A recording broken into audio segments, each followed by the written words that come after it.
All right, here is 7-3 day 2.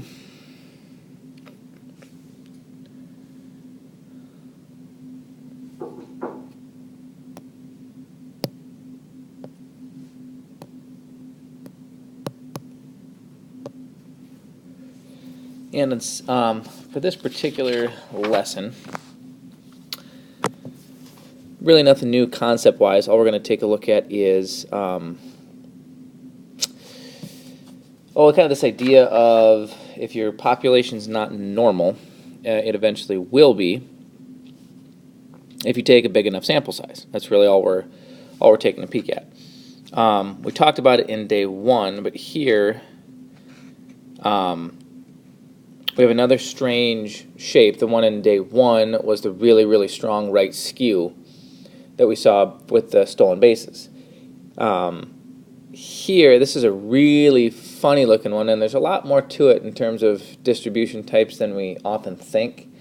You know, we sometimes are left thinking that there's a right skew, a left skew, and a normal, when there's actually, I think, like the better part of 300 different technical distribution types. We work with a binomial too, so you know there's 4 that we work with on a regular basis. Here's a real strange one, but a lot of times strange ones just come from situations that just have kind of a really specific element to it, but they can come up. You know, like I heard somebody say with this one, you know, like when would this kind of distribution ever come up?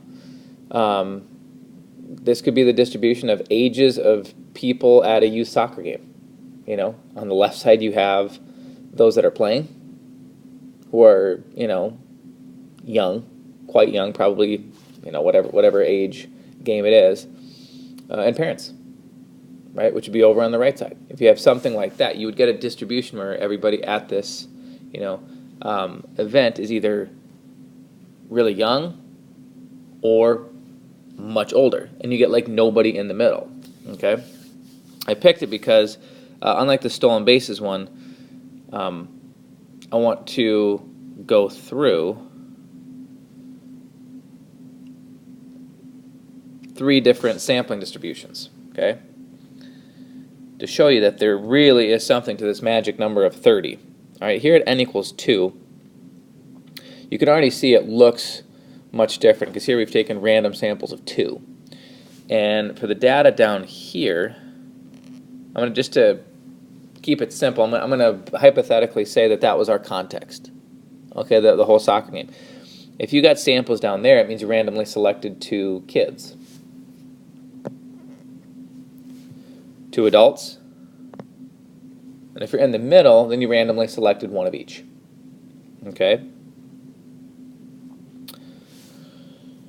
Here's n equals 5.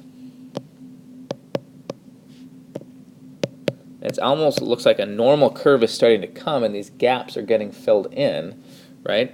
And in fact, if you break it down, if you were here, I bet you that's 5 kids.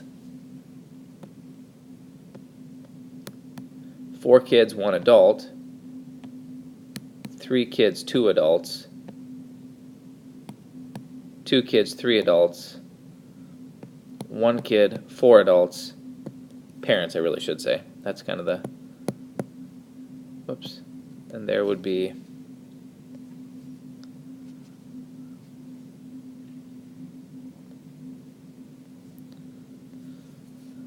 none of the randomly selected individuals were the kids and 5 adults. Okay? So there'd be like 6 possibilities.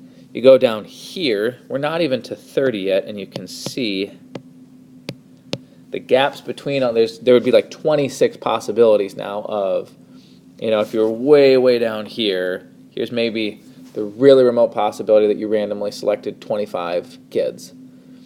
And now as you move over to the right side, these really extreme outcomes would be that you randomly selected 25 adults. That's not very likely. You know, there'd be like 26 different possibilities to the point that there's no gaps in between them anymore, and everything kind of closes up. There's a peak in the center, and we're not even quite there yet, but it already starts to look like we'd have a normal approximation. Okay, so there's the second one we've seen in our notes where you could pick the strangest population type, but if you take a sample size of 30, and again, this is just for means, but if you take that sample size of 30, you'll see that normal approximation show up. All right. We should read up on the context here.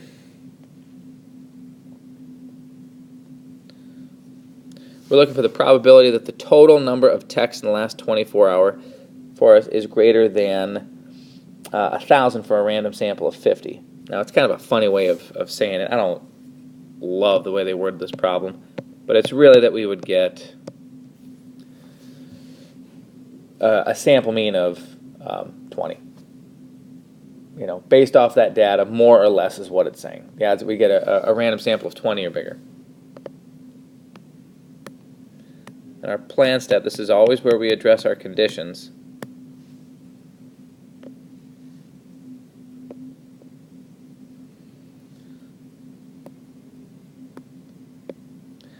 Random never really varies.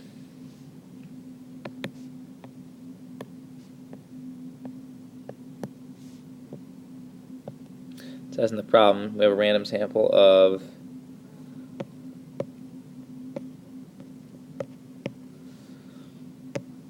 n equals 50 students.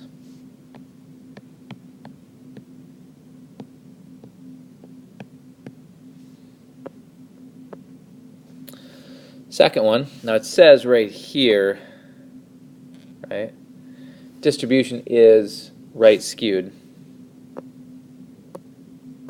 Because we saw a couple on the first day where if we knew the population was normal, we weren't very concerned.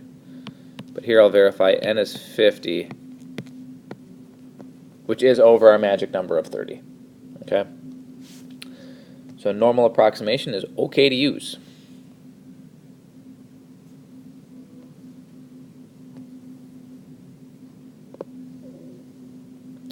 Go down to the do step. This would be a sampling distribution. It says that on average they send 15. Sigma, however, is going to come down.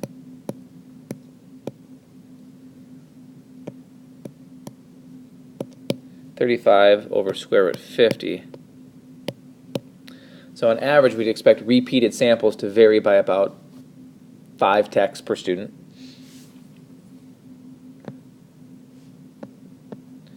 We have the cutoff of 20.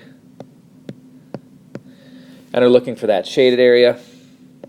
Feel free to check it on a normal CDF. Should come out to be about 0.156, or rounded to the nearest whole percentage. About 16% of samples would give us a sample mean of 20 or more.